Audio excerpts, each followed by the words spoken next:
ఉరులీమేమియనర్చిన నరవర అప్రియము తన మనంబునకగు తానురులకు నది చేయకునికి పరాయణము పరమధర్మ పదములకెల్లన్ అంటాడు భీష్ముడు భారతంలో. మనం ఎవరినైనా ఇతరుల్ని ఏదైనా అనే ముందు వాళ్ళు మనని అట్లా అంటే మనకెంత బాధ కలుగుతుందా సంతోషం కలుగుతుందా ఆలోచించాలి. మనం ఎవరికైనా ఏదైనా చేసే ముందు వాళ్ళు మనకి అట్లాంటి పని చేస్తే ఎట్లా ఉంటుంది అన్నది ఆలోచించుకోవాలి. మనం ఇతరులను ఒక మాట అంటే వాళ్ళు బాధపడతారు అని తెలిసినప్పుడు అటువంటి మాటలు మాట్లాడకూడదు. ఏ పని చేస్తే ఇతరులు బాధపడతారో అటువంటి పనులు అసలు చేయకూడదు.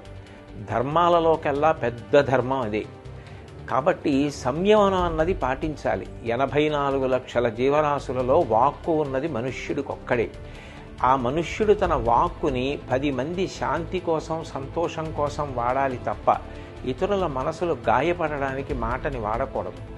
ఈ విషయాలు దృష్టిలో పెట్టుకుని మనందరం కూడా సోషల్ మీడియాని సక్రమంగా వాడుకుందాం తప్ప ఇతరుల యొక్క మనసులు బాధపడేటట్టుగా ప్రత్యేకించి కుటుంబ సభ్యుల్ని మహిళలని ఉద్దేశించి అసభ్యకరమైన పోస్టులు పెట్టకుండా మనని మనం నియంత్రించుకొని సభ్యతా సంస్కారాల్ని చాటిచెప్పాలి.